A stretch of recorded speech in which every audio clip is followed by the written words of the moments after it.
floods in the past few days has caused loss of many lives and properties in the country. Hilly districts including Kaski, Lamjung, Myagdi and Jazarkot have been rocked by water-induced disasters, leaving scores of people dead and missing, and the Weather Forecasting Division has predicted that the incessant rainfall will continue till tomorrow. Meanwhile, the Prime Minister's late evening address in the name of nation to express the government's commitment to save precious public life has been a welcome gesture. Good morning, I'm Sarah Sapsanama and these are the top stories of the hour. Rain-induced landslides claims 25 lives in the country, scores missing and several others injured.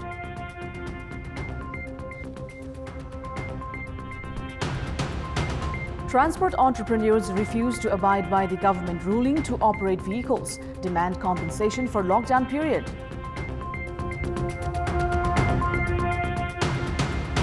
The global coronavirus pandemic continues to hit big industries. Middle Eastern Emirates Airlines set to cut as many as 9,000 jobs.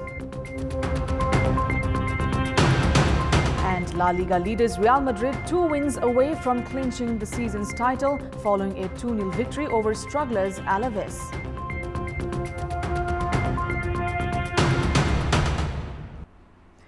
At least 25 people have been killed and 36 others missing in water-induced disasters in 7 districts across the country. The 25 deaths were reported in Jazarkot, Kaski, Myagdi, Lamjung, Rukum West, Nawalparasi West and Gulmi districts. 26 people have also been injured while over 200 families have been displaced. Likewise, a number of road sections on the highways have been swept away, disrupting vehicular movements. At least 3 people were killed while 31 others remain missing following landslides in Myagdi. At least 10 houses were buried and another 25 damaged due to landslides in Thaulagiri and Malika rural municipalities. Floods in Raghughat River have inundated the Belly Bridge in Beni Chomsom Road, disrupting movements to Raghuganga, Annapurna rural municipality and Mustang. Meanwhile, 14 people have been missing and dead bodies of 7 people recovered as landslides struck some villages in Jazarkot. 3 other people of the same family in Lamjung have also been reported dead. 3 more were injured in the incident and are receiving treatment at a community hospital in Besi Sahar. 7 people were killed in Kaski as landslides struck the Sarankot hill. 8 others in Sarankot were injured and were admitted at Manipal Teaching Hospital and Gandaki Hospital in Pokhara.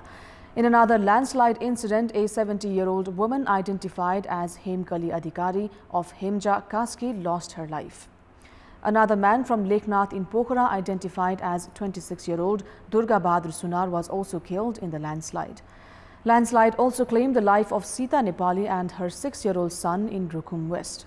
Meanwhile, landslides on Maua River in Dhading has obstructed vehicular movement on the Prithvi Highway.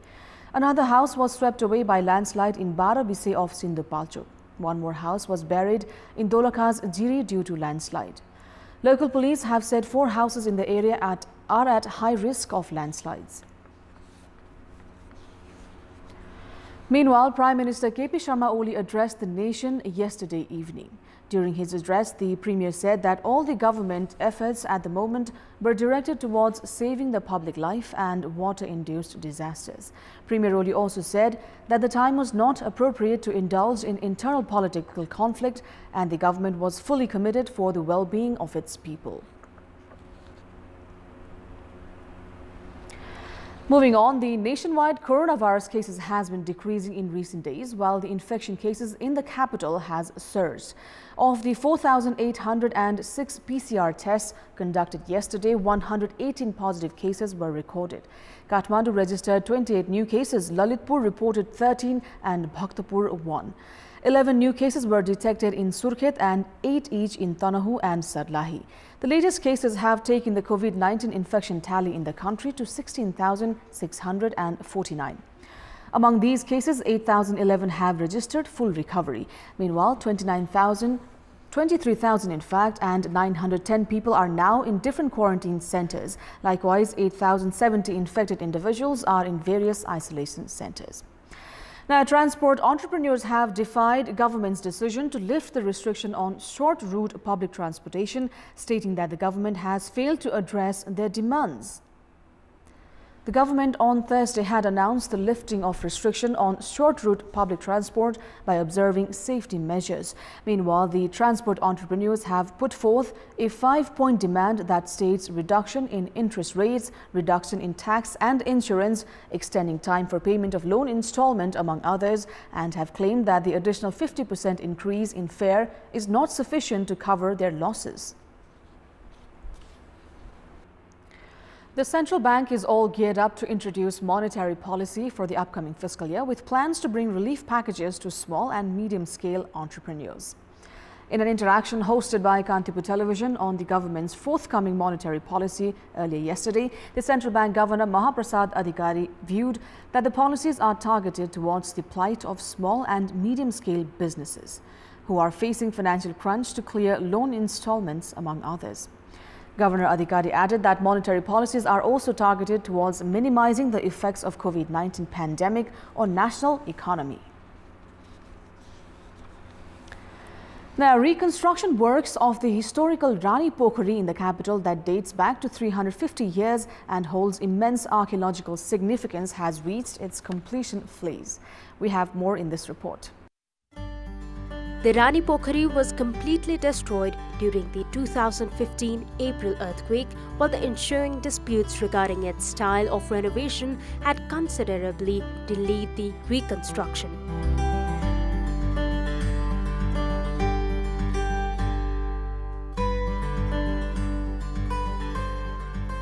The ownership of the Rani Pokhari rests with Kathmandu metropolis, but the heated dispute regarding the style of construction had stalled the renovation works for some 4 years. The National Reconstruction Authority, which is now looking after the total repair works, said that maximum efforts were put to maintain the traditional artifacts of this age-old pond, having historical and cultural significance dating back to over 3 centuries. The Reconstruction Authority has said that some 80% of the renovation works around the pond has been completed, while 35% works remain in the temple area. The authority officials also said that while preserving the traditional structures, special efforts were made not to use modern construction materials such as cement, rod and concrete structures. The National Reconstruction Authority has sanctioned a budget of 250 million rupees for the total construction work of the Rani Pokhari. It may be recalled that the temple of Balgopaleshwar in the heart of the pond is opened once every year on the Bhai-Tika day, while special celebrations are observed during the Chhath festival at the Rani Pokhari. Come this festive season, the Rani Pokhari might present a delightful spectacle for the Kathmandu residents.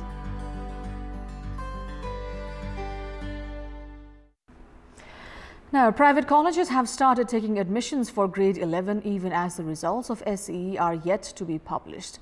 Despite the ongoing confusion in operating classes in the face of COVID-19 pandemic, private colleges have geared up admission processes. However, the government is yet to interfere in this practice deemed as unhealthy by educationists.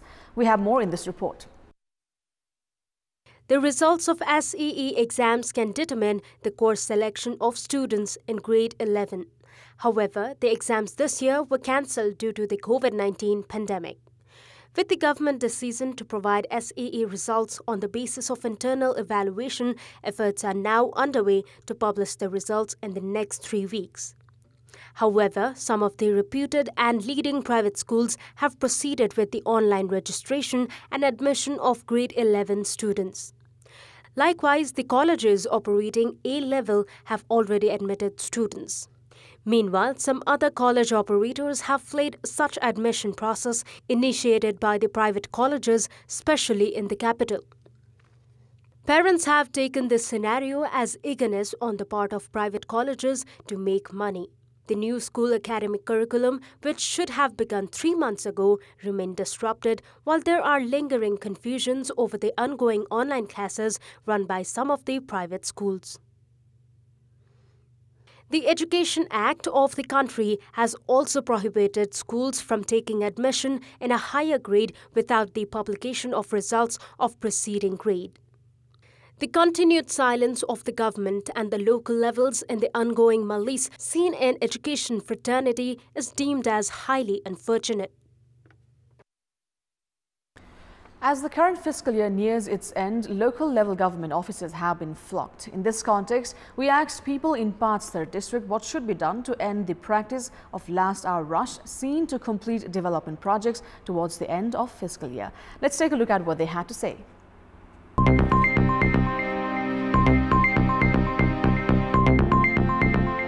सरकारले अझै यस्तो नीति कार्यक्रम ल्याए हुन्छ कि अन्तिममा यो जेठो असारमा चाहिँ कुनै खालको निकासै नगर्ने भन्ने खालको ल्याइदियो भने पनि नेपालको परिप्रेक्ष्यमा यो बर्खे विकास यो चाहिँ टार्ने विकास चाहिँ विकासको परिपाटी अन्त्य हुन्छ। 10 to 5 अफिसमा बसेर कुन कुन योजना आउँछ, कुन कुनको सम्झौता गर्नुपर्छ, कुन कुनको एस्टिमेट सम्झौता गर्नेले सम्झौता गर्ने, एस्टिमेट गर्नेले एस्टिमेट गरिदिने खालका कार्यक्रमहरू भयो भनेदेखि चाहिँ राम्रोसँगले यो असारे बजेट नभनेर हामीको करिब वैशाख सप्ताहखेरि हामी सबै योजना सक्छौँ। आर्थिक वर्षको सुरुबाट नै विकासका कार्यक्रमहरूलाई व्यवस्थित ढङ्गले गरियो भने यस्तो खालको समस्या सिर्जना हुँदैन। भ्रष्टाचारहरू बढिरहेको छ। यो योजना चाहिँ अन्तिम असारको अन्तिममै मात्रै कार्यान्वयन भइरहेको अवस्थाले गर्दा चाहिँ यो योजना चाहिँ सुरुबाट नै सम्झौताहरू गरेर कार्यान्वयन प्रक्रियामा लानुपर्छ। साउनदेखि नै बजेट निस्किएको हुन्छ हैन, त्यतिखेरदेखि नै उपभोक्तालाई बोलाउने अनि यो योजनाहरू त्यतिखेरदेखि नै बनाउने हो भनेदेखि विकासलाई पनि प्रभाव पर्दैन थियो होला।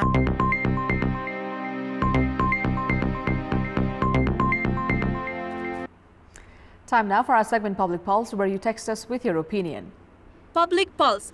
The question is, why are transport entrepreneurs reluctant to operate vehicles despite a 50% hike in fares? Your options are A, no profit, B, bargaining for relief, and C, lack of service motive. The voting is on. Type NEWS, select your option A, B or C and send it to 34001 to share your opinion with us. Time now for our special segment, Media Watch.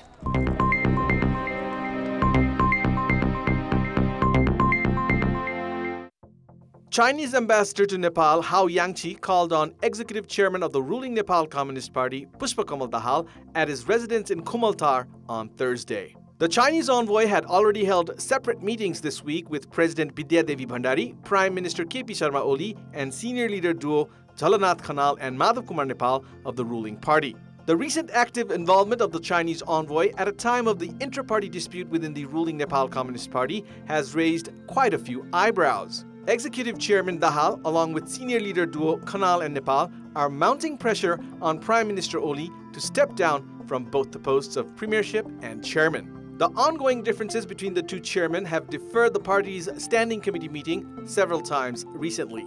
It is not the first time the Chinese ambassador has been involved in resolving the ruling party's internal political crisis. In May, the Chinese envoy met the party's top leadership, including Prime Minister KP Sharma Oli. The recent involvement of the northern neighbor in the country's internal politics has shown its increasing interest in Nepalese politics. The government has appointed AIG Shailesh Thapa as the new Inspector General of Police. The cabinet meeting held on Tuesday decided to promote AIG Thapa as the 28th Inspector General of Police. Thapa began his career in the institution as an inspector 27 years ago. He will be leading the department for the next 22 months. During the armed insurgency period, Thapa had served as the Chief District Police Officer in Solyan. Likewise, he had assumed the responsibility of the Chief District Police Officer for Sindhupalchok, Kaski, Thading, and Chapa districts. Incumbent Inspector General of Police Thakur Gyawali retired on Wednesday after completing his 30-year tenure with Nepal Police. Samajwadi Party expelled its leader Sarita Giri from the party and the post of lawmaker. The meeting of the party's office bearers held on Tuesday decided to dismiss Giri from the post of lawmaker and from the party as well. Earlier, a task force formed by the party had recommended the party's office bearers to take action against Sarita Giri. Party leaders had demanded for action as leader Giri had boycotted the process of constitution amendment to revise the political map of Nepal, including the land in Limpiadhura and Lipulek encroached by India. The party has sent a letter to the Parliament Secretariat regarding the decision. The youths who had been staging fast unto death, demanding the government's accountability over its COVID-19 management, have signed an agreement with the government to end their hunger strike. The youths who led the campaign Enough is Enough ended their hunger strike after signing a 12-point agreement with the government on Tuesday. Based on the signed agreement, the government has pledged to conduct coronavirus tests through the PCR method of all the individuals in quarantine centers and discontinue the rapid diagnostic tests.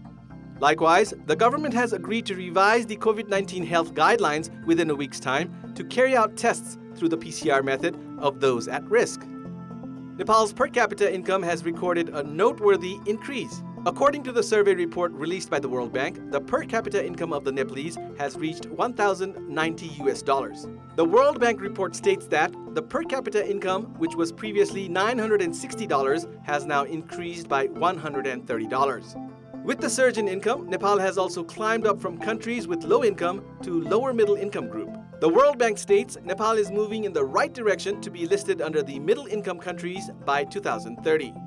The World Bank has been grouping all the countries on the basis of their per capita income. This is Abhyuday Shrestha for Media Watch and Kantipur News Desk.